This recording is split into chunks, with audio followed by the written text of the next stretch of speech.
In October 2019, I attended EGX in London, one of the largest video game conventions in the country.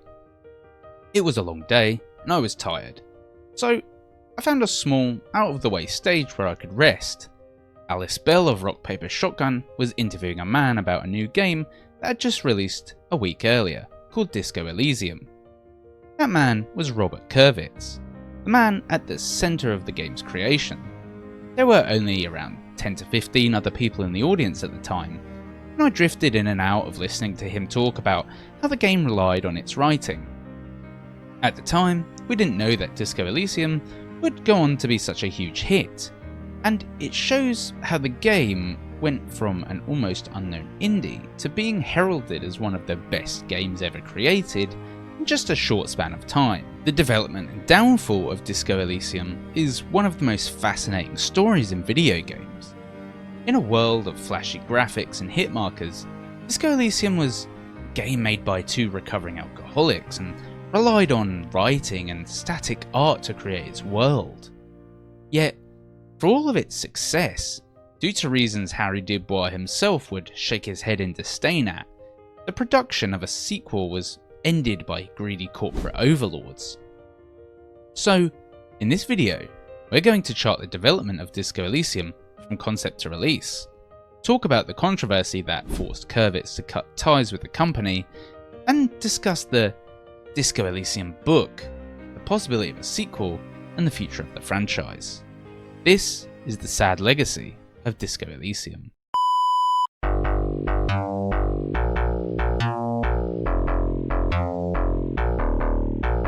At the centre of Disco Elysium's origins is Robert Kurvitz, an Estonian novelist and musician turned game designer. But our story has an unusual start, because Disco Elysium wasn't the product of veteran game designers. In fact, the game's development has its origins way back in the year 2001. That year, Kurvitz joined a band called Ultramelonhul. They played together for a few years until 2005, when Kurvitz and the band were down on their luck and struggling to pay the bills.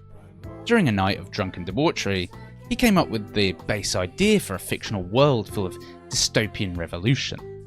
A very fictional world that would comprise Disco Elysium's Revachol. Excited, Kurvitz and the group decided to create a collective of artists and musicians to expand upon their ideas from that night to create a tabletop RPG based on Dungeons & Dragons.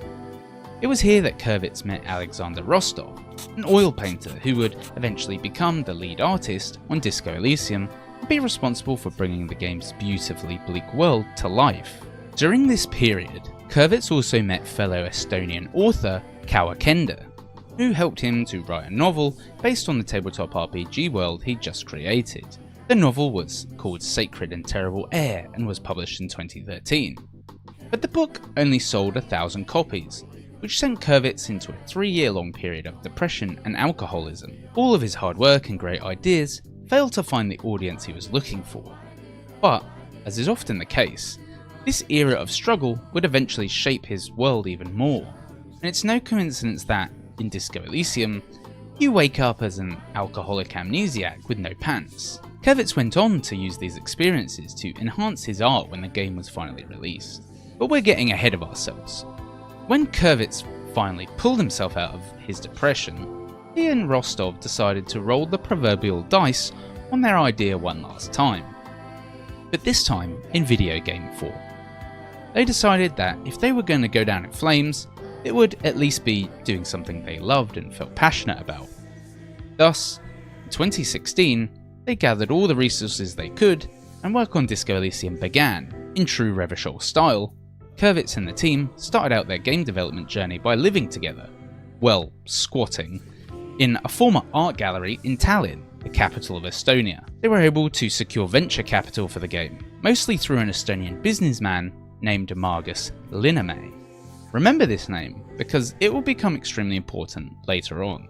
Linnamäe's cash injection allowed Kurvitz to hire the band Sea Power, and expand the development team even further. Studio ZAUM had staff located around the world in places like the UK, China, Romania, Poland and more. The team grew to have 35 in-house developers and 20 freelance consultants, which also included a team of 8 writers to assist Kurvitz in writing what would end up to be over 1 million lines of dialogue for Disco Elysium. In an interview with the Escapist magazine right after the game's release in 2019, Kurvitz said the founding members of ZAUM are all high school dropouts who had no prior game development experience before working on Disco Elysium. Up until that point, they'd spend most of their youth smoking cigarettes, wandering the concrete streets of Eastern Europe and playing Dungeons and Dragons. It didn't take long for Kurvitz and friends' creative side to come out, and they started developing their own rules and worlds for tabletop games.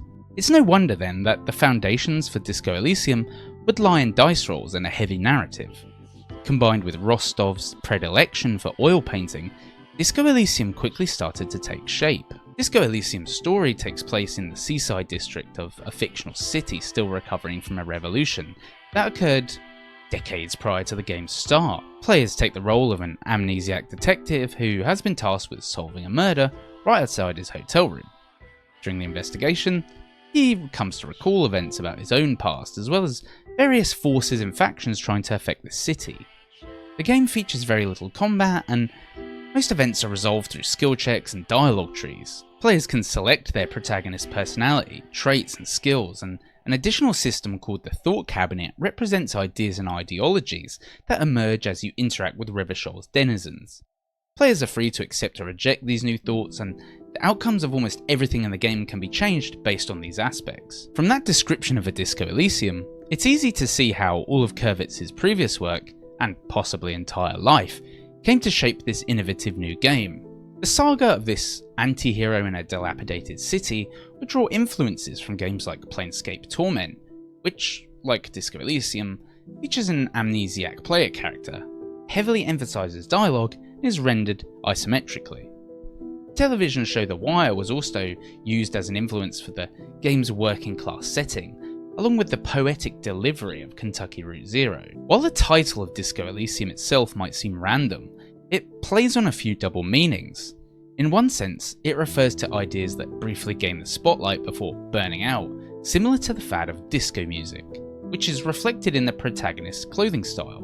In a more literal sense, disco is Latin for I learn, and it was an intentional reflection on the protagonist overcoming his amnesia to learn about the world of Elysium alongside the player. But despite gaining financial backing, Studio ZAUM was still an indie developer, and the game didn't have a publisher.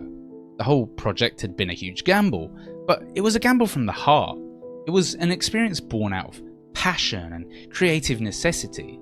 It was a story that needed to be told, not one derived from flowcharts and bar graphs in the glass walls of a CEO's office in the skyscraper of a major publisher. After many years in development, Disco Elysium was finally released for PC in October 2019.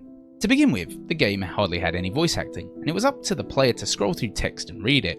Despite this, the reception of the game was amazing, with many reviewers and players hailing the game as amongst the best ever created.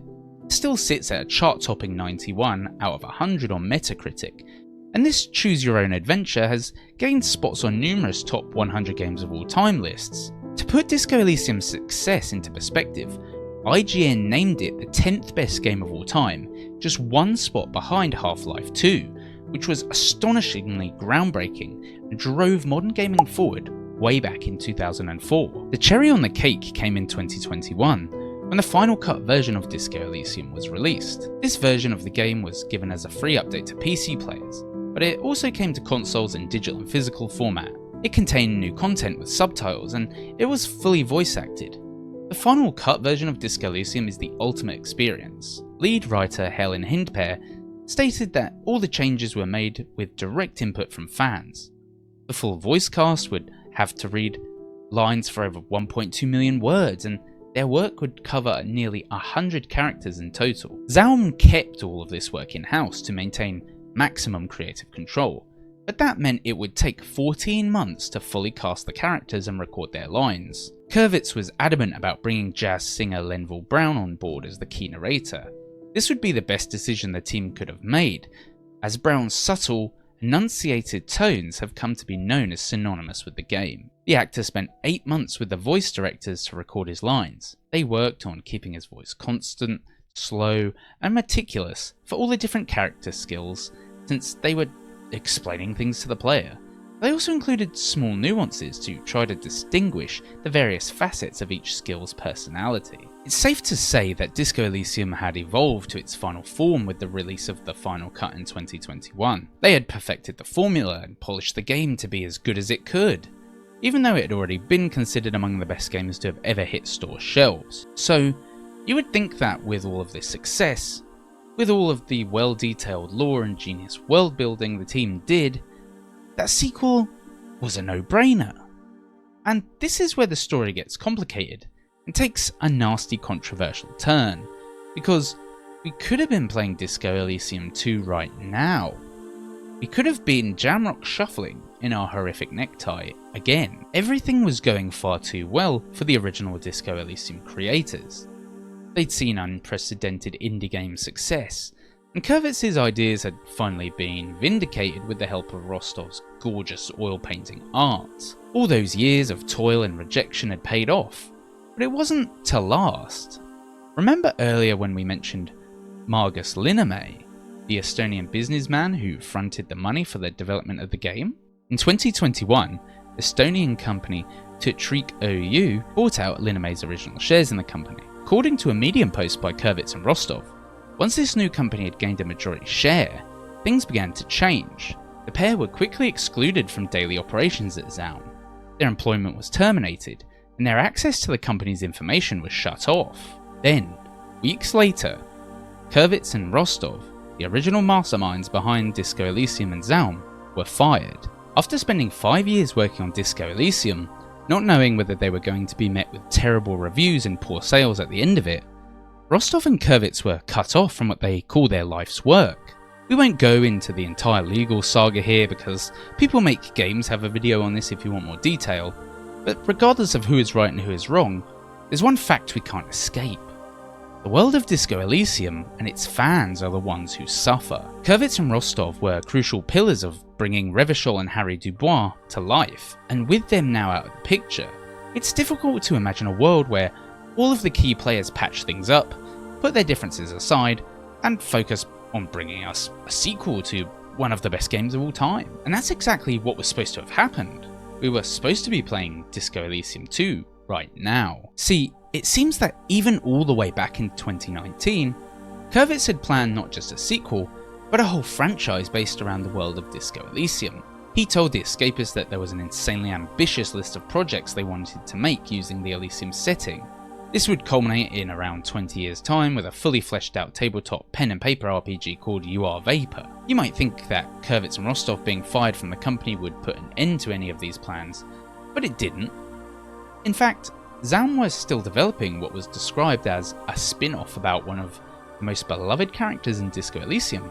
That was a full-size game that would actually take place in an entirely new setting. More than likely, this game would follow fan favourite RCM police officer Kim Kitsuragi. An internal demo of Disco Elysium 2, which was still being written by one of the lead writers on the first game, Argo Tulik, was shown at ZAUM at the end of 2023, and purportedly wowed the team who witnessed it. This sequel could have been ready as early as 2025. So, despite all of the controversy, it seems fans were still in for a great experience with the follow-up to Disco Elysium.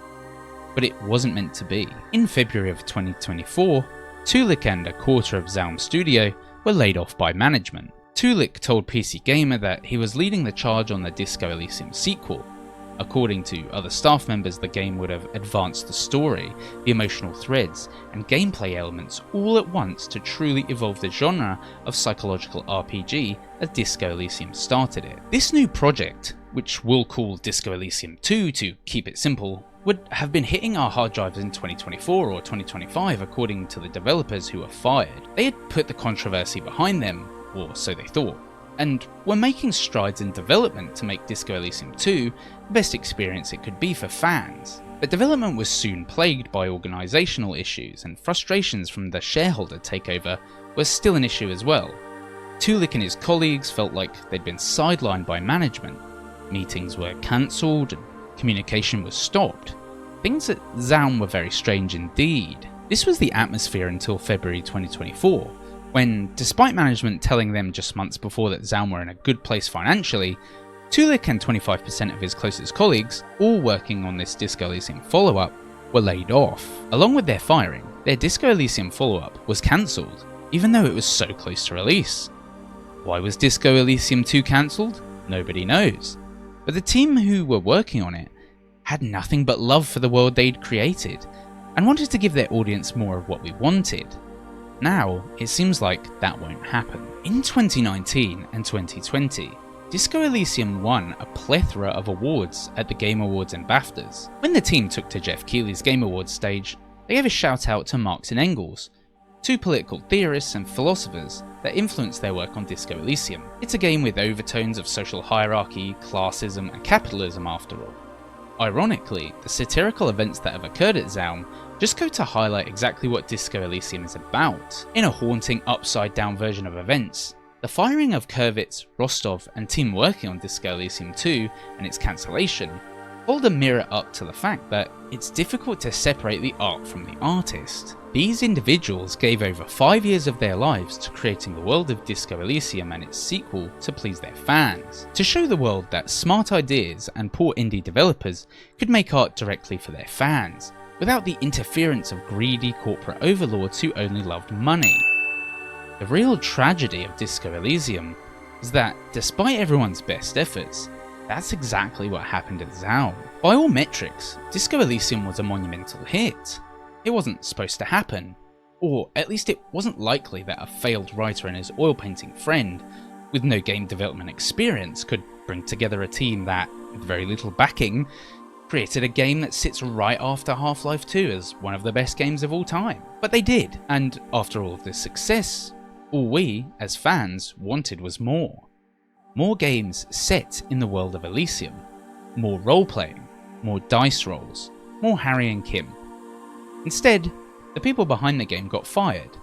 Then, for some reason, the remnants of the original team that were still making a sequel were fired. It was a move that made no sense then and continues to make no sense, even from a purely financial point of view. But what's worse is the sad legacy of the Disco Elysium franchise. We were supposed to be enjoying decades of video games, tabletop games, and who knows what else set in this addictively bleak and dystopian world that had a lot to say about how we live our lives. But now the ideas, concepts, and experiences are instead doomed to decay like Revachol itself, despite everyone's best efforts. And that's the real tragedy of Disco Elysium, that it was a project brought down by the very people it rails against in its narrative, and that we'll never get to explore this great world again. Thanks for watching, and if you enjoyed this video, please consider joining our community.